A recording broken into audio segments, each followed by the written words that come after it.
I don't watch Charlie Kirk to know, okay? Like, that's not my cup of tea. I'm going to go into this video with the mindset that you are like me, because 5 to 10 years ago, I would be saying the same thing. Everybody's human and should have space held for them.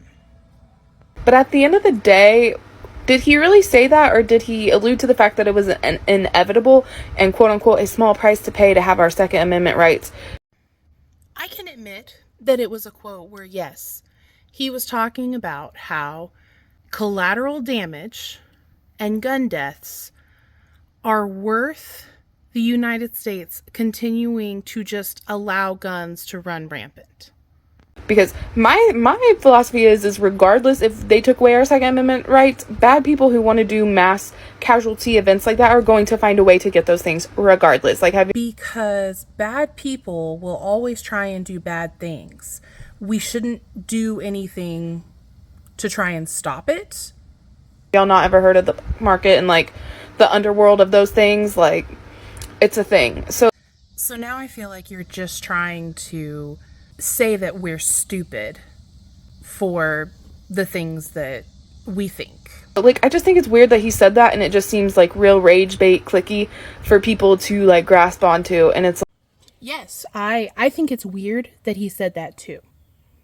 I think it's weird that he was okay with gun violence continuing in schools just so that he could have a pistol on his hip. It is weird. But it is not rage bait when discussing his policies and the type of person he was to point out that he was okay with this. like, we can advocate for the Second Amendment and also acknowledge that we don't want those things happening. And Do you not realize that people who are liberal also own guns? We also believe in the Second Amendment, but we believe in the Second Amendment in a way that isn't dumb.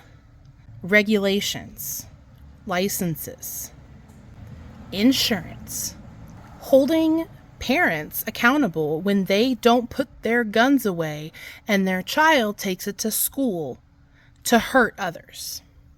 That's what we want. we want to support people on education so we're not having needless accidents and Needless accidents. That's not at all. Do you realize how disingenuous you are being right now? Purposefully ignorant right now. You are saying things that don't even apply to the conversation just because you want to feel heard. you know, because there definitely are people who are not like, maybe we need an IQ test. Like, maybe you should only be allowed to get them if your IQ is above a certain level. Or maybe you have licenses, regulations, maybe testing, that you have to have insurance. If you have something that can hurt and kill somebody else, you should have to hold insurance for that thing you have. That is what we want. But yet you're saying it in a way that, what, you think that he wanted that? Because that's what he fought against. I don't know. I think that there's other options and things in place, but I think it's weird, the lack of humanity given his opinion, because The lack of humanity given his opinion. His opinion was quite literally, I'm okay with other humans dying, so I don't have to have a license for my gun. He had no regard for human life at all. But now you're telling me that we should? there are dumb people who have horrible opinions left and right, and their lives are still valuable, and we as humans should not be so asleep to the idea that, like, it matters and our lives are valuable and precious. No, because I don't hold space for them either. Now, I am not going to actively seek out and wish for harm. I'm not going to sit here and talk about how I think that I want bad things to happen to them. Now, I definitely am one that I hope karma gets them when they reap what they sow. As a whole. Instead, we are so desensitized to it. It is nothing to see people beheaded and hurt and all these things. I think this point that you're making is the one that pisses me off the most. Because you're saying these arguments as though we're careless. I know what it looks like for a parent to have the remains of their kids in plastic bags. I have heard the voice of a little girl stuck in a car, surrounded by her dead family, crying for help, only to be dead later. I do know what the body of a child looks like without a head. It is because of people that he supported. It is because of policies he supported, and it is because of a country that he supports. With how we have social media nowadays, and now people just completely lack regard for life and well-being. No, we do not. But we lack compassion for people who actively make moves to hurt others. And that is what he did. The things he said, the people he supported. He was a mouthpiece for a political party who is continuing to allow children to die in schools. Did you know gun violence is the #1 killer of children in America? It beats car accidents, childhood diseases. Because of people like him, my kids have a better chance of dying in their classroom than they do getting into a car accident. So yeah, I mean, it's weird. I'm not going to do a deep dive and watch all his videos to find that and figure out where he said that, because I just don't care and I don't need to. Then why are you making videos? Why are you talking about things that you don't know about?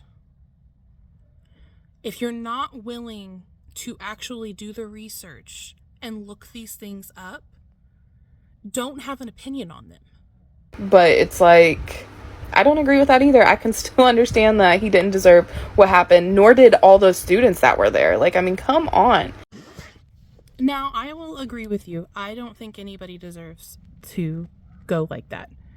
But I'm not in the wrong for simply not having the bandwidth to care.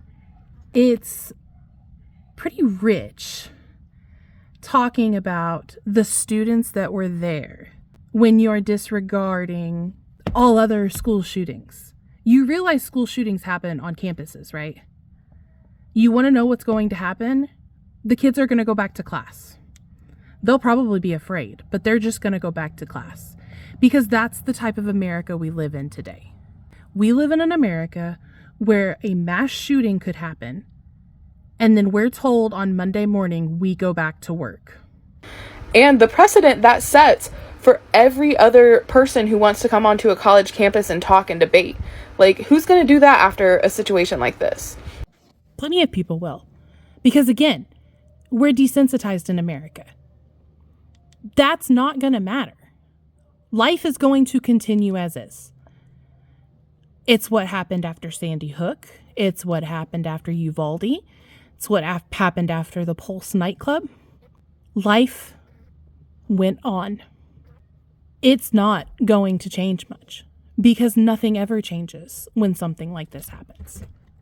And banning the Second Amendment will not change this. Like, there will still be violence. Like, I hate this talking point because we've debated it back and forth. That's not what we want. We own guns. There are liberal people who own guns and who want their guns and do believe in the Second Amendment. What we want is regulation. What we want is for there to be stop gates in place so that the people who should not have guns don't have them. I don't think you realize how lazy a lot of people are. The reason that a lot of crimes happen are crimes of opportunity. So if we cut down on those opportunities, you have less crime. It may not be pews, it might be knives, whatever, but like, I mean, Can people do damage with a knife? Yes. Given the opportunity, they absolutely can. It's a lot easier to kill people with a bullet.